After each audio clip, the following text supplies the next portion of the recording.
this study, 70% costed is a hell of a large figure.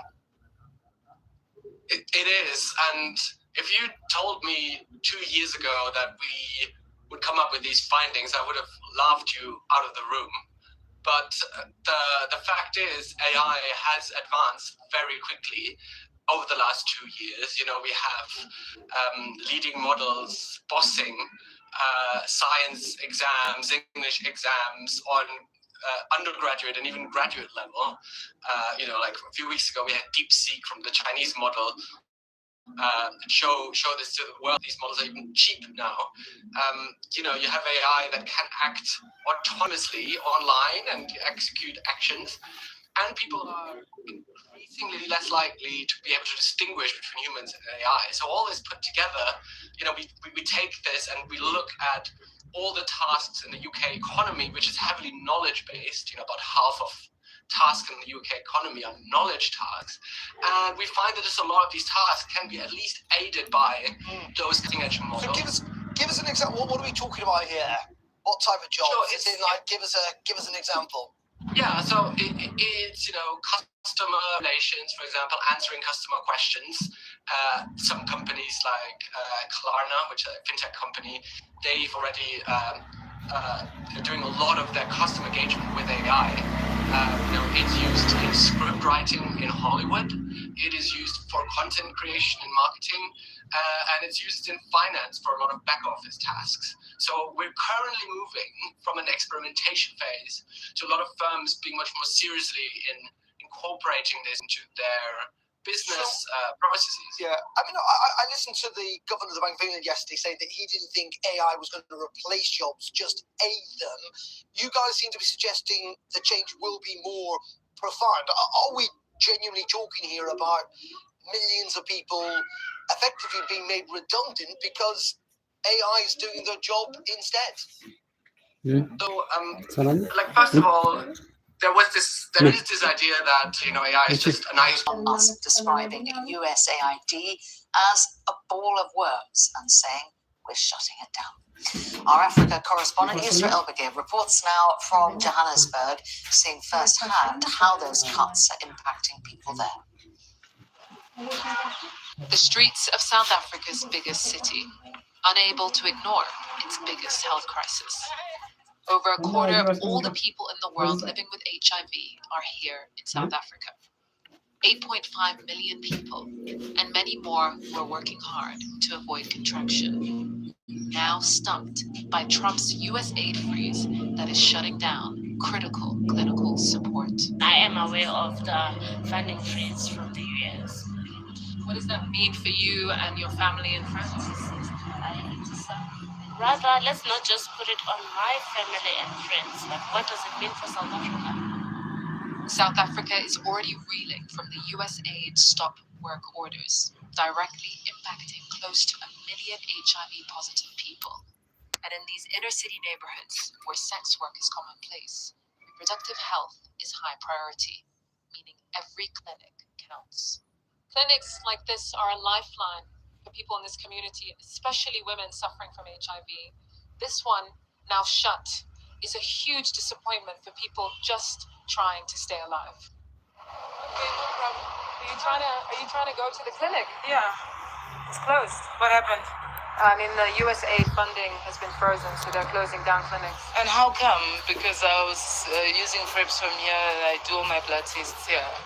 But I haven't been here for like almost 2 months. How do you feel that you found it shut? Oh, funny. It's very funny. I don't know what to do. Serious. What will I do? There's nothing. Amen? It's fine. Thanks. A despairing moment for a community that's already so vulnerable, where even healthcare workers in at-risk clinics are concerned for their loved ones. I think I will lose people, friends, families, parents out there. You know, people are really, really in a bad condition as we speak because they are afraid of losing their lives. They're afraid of losing their friends, losing their families because of this issue. The uncertainty is scarily familiar for the survivors of the HIV epidemic in the early 2000s. Are you scared for other people who might be going through the same thing? Yes, I am, especially in this challenge we are facing. I don't want the pregnant woman to go in that life that I was facing it before, because right now we go back again. The biggest recipient of US AIDS relief is now reeling from its disruption. The grim reality of a globalized world. Well, Yusra has sent us this further update now from South Africa. From the sex worker that we met in town in Johannesburg, who now won't have access to her medication, to her treatment as she's exposed to HIV on a daily basis, to the transgender activist who's now facing the closure of clinics and says that transgender hormonal treatment is not included in the waiver that U.S. Secretary of State Marco Rubio put out to say that life-saving assistance would be exempt from Trump's aid freeze. These are people who are surviving off of HIV treatment. And South Africa is reliant on that AIDS relief that comes from the US President's emergency plan for AIDS relief that was set up by George W. Bush in 2003. South Africa is the largest recipient of those AIDS relief funds. And documents say that PEPFAR, that AIDS relief plan, is currently providing ARV treatment to 679,000 pregnant women living with HIV. That was the number, huge number of South African pregnant women reliant just on that AIDS relief coming from the US. That's now been completely suspended. So the contraction that we expect to see, the increasing contraction, the vulnerability, the increased vulnerability of people here who've been fighting for 2 decades to make sure that treatment is consistent, to make sure that they're protected from extremely high rates of HIV that persist in South Africa today. These are the people that are now feeling the impact. In an open letter to South Africa's Ministry of Health, civil society leaders said that close to 1 million people have been affected, living with HIV, have been affected by the stop work orders from US aid. So this is just in a very short window of time that came into Trump's executive order freezing foreign aid, came in on the 20th of January. We're only a few weeks in, 2 weeks in, and we're seeing that impact. So there's a lot of fear around what will happen over the 3 months of this aid freeze. Some breaking news to bring you this afternoon coming to us from the courts. You might remember the very sad story of Charlie Roberts, who's a little 22-month-old child of Christopher Stockton, I should say, who was 38. He shook his partner's toddler, Charlie Roberts, who was 22 months old, to death in January last year. He has been sentenced to life in prison with a minimum term of 25 years after he was earlier convicted of Charlie Roberts' murder. That news coming to us from Teesside Crown Court. More developments on that we can bring you later this afternoon.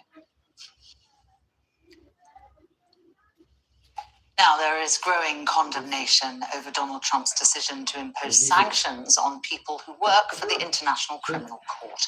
The order that Trump signed accuses the ICC of engaging in illegitimate and baseless actions targeting America and Israel. The president of the European Commission, Ursula von der Leyen, insists that the International Criminal Court must be able to pursue its work without hindrance. The German Chancellor Olaf Scholz has also criticized the order to impose sanctions, which President Trump signed as Israeli Prime Minister Benjamin Netanyahu was visiting Washington. The ICC has condemned the sanctions and has pledged to continue its work. It was established back in 2002. It is a global court with the power to bring prosecutions chiefly for genocide, crimes against humanity, and war crimes. The US and Israel are not members of the court, but more than 120 countries are, including the UK and many European nations. Last November, the ICC issued an arrest warrant for Netanyahu over alleged war crimes in Gaza, which Israel denies. The ICC also issued a warrant for a Hamas commander. Judges at the court said that there were reasonable grounds that the Israeli Prime Minister, his former Defense Minister Yoav Gallant, and Mohammed Daif of Hamas bore criminal responsibility for alleged war crimes and crimes against humanity. In a post on X, President of the European Commission, Ursula von der Leyen, wrote, "The ICC guarantees accountability for international crimes and gives a voice to victims worldwide. It must be able to freely pursue the fight against global impunity." She goes on, "Europe will always stand for justice and the respect of international law." A major railway line between Manchester and Liverpool is closed today after a car crashed onto the tracks in Salford. Network Rail expect that the line will be out of action for most of the day, and they say that the car caused significant damage to the railway and overhead cables that power the trains. The incident took place early this morning on the railway line near Regent's Road roundabout. The driver has been arrested on suspicion of drink driving. Now, the television chef Gino D'Acampo has denied dozens of allegations that were made in a new ITV documentary of inappropriate behaviour on the sets of television shows. Our Sky correspondent Shaman Freeman-Powell has more. These allegations have come to light following an ITV News investigation where dozens of people have come forward accusing Gino D'Acampo of inappropriate and intimidating behaviour, which also includes sexualised and aggressive language. Now, Gino D'Acampo has denied all of these allegations. It comes over the 12-year period that these people claimed at some point they have worked with Gino D'Acampo, who is, of course, a very high-profile TV personality and chef that has been on our TV screens since the early 2000s, mainly working for ITV, but also working for other broadcasters too. Now, as I say, Gino D'Acampo has firmly denied these comments. We have approached his team to get a statement, but we do have a statement which he has shared in response to this ITV News investigation. It says, "I have never been made aware of these matters previously, and the allegations are firmly denied. I would not do anything that I thought would upset or distress anyone. This is simply not in my nature. I do not recognise the version of events being put to me." He continues saying, "I am a father, husband, and have worked with well over 1,500 people on around 80 productions in my career, which I have been proud of. I take such matters extremely seriously, and the suggestion that I have acted in an improper way is deeply upsetting." A hospital in Wales has apologised after an NHS nurse was struck off for taking financial advantage of a vulnerable patient.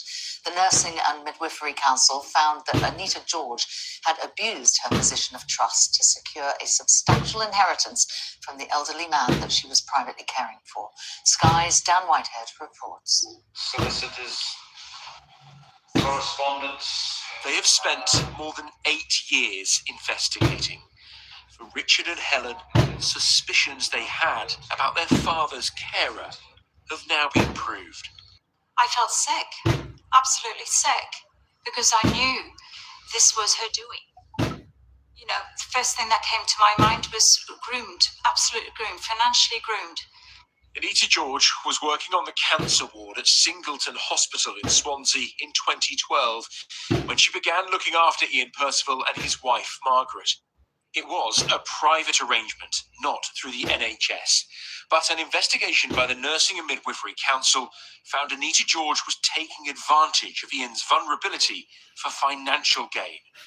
His children, who live in Australia, became aware that she was accepting thousands of pounds in gifts from their father. It was only when he died in 2016 they unearthed the extent of her control. Named as a beneficiary in his will, inheriting property worth hundreds of thousands. But on Dad's computer, we managed to find some evidence, and we thought, this is crazy. I don't understand this. I don't understand that. So it made us dig deeper. The family claim Anita's relationship with Ian had become inappropriate, and she was manipulating him. Miss George said she was simply receiving gifts from a friend. But this isn't just about material goods. Anita George was taking Ian's bloods at home, managing his hospital appointments, and even listed herself as his daughter on medical records, unbeknownst to his wife and children, a decision the family feel enabled her to take control of his life. It saddens me. It's devastating, and it should never ever have happened. That's a huge, massive failing by the NHS. A Swansea Bay University Health Board spokesperson told Sky News, "In light of the findings of the NMC's hearing, we are appalled and want to state clearly to the family that we're very sorry about what happened. We will be reviewing this case to see if there are any learnings that need to be taken into account. It is important, however, to clarify that the inappropriate financial relationships did not relate to care provided within an NHS context." South Wales police carried out an investigation at the time, but no charges were brought. The Nursing and Midwifery Council described Anita George's actions as unprofessional, inappropriate, and motivated by the pursuit of financial gain. It's why it used a striking off order, its most serious sanction, preventing her from working as a nurse. Anita George did not want to be interviewed for our report. Her legal team argued this all happened outside of her formal employment as a nurse, and that the situation was unlikely to happen again as her personal life has changed and she's now married. The case highlights a growing issue of financial exploitation of the elderly. The Hourglass charity says more than £53 million has been stolen from older people in the last 3 years alone. For Richard and Helen, Anita's actions have left a significant impact on the family. Their battle for justice now means that she can no longer practice as a nurse. Dan Whitehead, Sky News.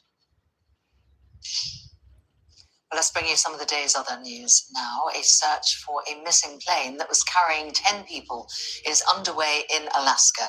The Bering Air flight left Unalakleet Airport yesterday afternoon. That's before disappearing over Norton Sound. The company's operations director confirmed that contact was lost less than an hour into the flight.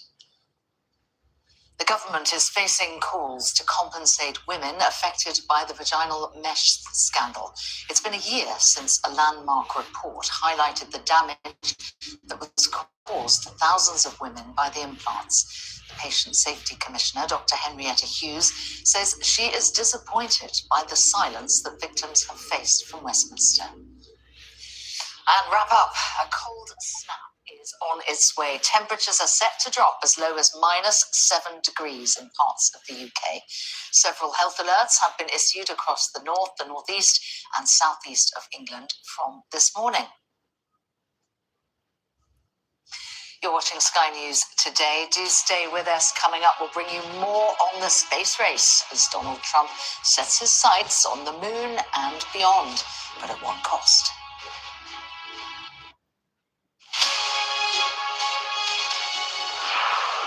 Once almost lost, these denizens of the deep are back. The problem for these whales is global warming. Water temperatures are rising. We're worried that the animals are actually starting to starve. Deadly, it's outdated. What do you think should happen to the net? I would like to see them go. I'm Nicole Johnston, Sky's Asia correspondent, based here in Beijing. A towering monument to the China dream and its demise. From one end of this country to the other, China is littered with real estate that's falling apart. China is facing a tsunami of the elderly. We have to work as long as health allows. Otherwise, no money. China is under pressure to pay for the pensions of 500 million retirees. I've reported on a wide range of stories from around the world. Mass protests forced the president to flee. The sight of the president's private swimming pool only reinforces to Sri Lankans the great divide here between rich and poor. Aid groups say Gaza is now the world's most dangerous place to be a child. The Israeli army has raided towns and villages all over the West Bank. These tunnels run all over Gaza. The Gaza Strip is ridden with them. A referendum designed to unite the country has only deepened its divide.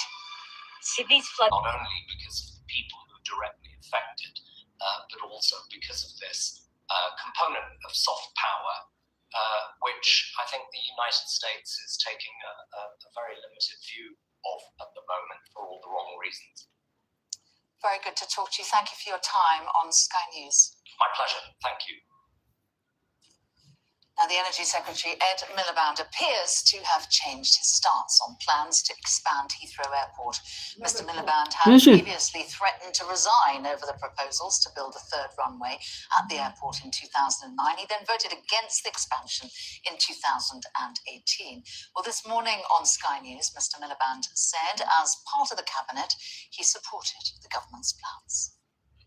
Obviously, I abide by collective responsibility, and what the government's done. But you don't agree with it? But I do support what the government is doing, which is that we've asked Heathrow to come forward with their plans. But it's really important to say to you, Anna, that these have got to meet strict carbon budgets and local environmental standards, and then an assessment will be made about whether a third runway can do that. And that's an important thing to say to your viewers, which is when we make these decisions these days, we have financial budgets, we have carbon budgets in which any of those plans have to sit.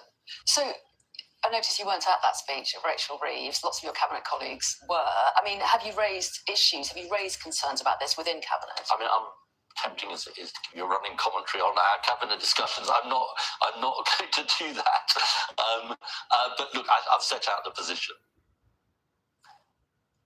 Well, I've been speaking to our political correspondent, Amanda Acas, who gave me this update. Well, I think he was indicating relatively strongly that he still has very serious reservations about this idea. He insisted that, yes, he does support this now, but every time caveated that as being part of collective government responsibility, as indeed, as you highlight there, because otherwise, frankly, he would have to resign from his job in cabinet. And he's already said that he thinks it would be ridiculous to do so over this, even though he's previously talked about the fact that he came close to resigning from Gordon Brown's cabinet back in 2009 over his support for the expansion then, and then indeed again under the Conservative government of Theresa May back in 2018 he also voted against it. This time around again I think it's worth highlighting the exact wording that he used, saying he supported the fact that the government were encouraging Heathrow to come forward with their plans and that then they would be assessed to see whether they could be achieved within the very tight, he said, carbon and financial budgets. He did, when pressed earlier, say that he did think it was possible to have airport expansion in general. Again, he didn't say Heathrow expansion within our carbon budgets, but didn't give any detail about how that might be achieved, which is something that Sadiq Khan, the Mayor of London, and many other environmental campaigners are exceedingly concerned about, because there's one report recently that suggests all of the gains of the government's other work to try and meet our net zero commitments by 2050 would be undone by Heathrow and airport expansion across the board. Rachel Reeves has talked about the possibility of sustainable aviation fuel, about electric planes, even about changes to the flight paths as ways of kind of mitigating the additional carbon emissions. But Ed Miliband didn't really talk about any of that, and much of that is unproven technology, a bit like these small modular nuclear reactors that the government was talking about yesterday as a future of energy in a kind of green way, but also trying to bring down bills. Once again, those are things that aren't yet really on the table. And so it's a way of the government trying to kind of ride both horses of insisting that they are still committed in terms of their green promises while also sticking to their number one priority, which, as we keep being told, is growth. You're watching Sky News Today, coming up with growing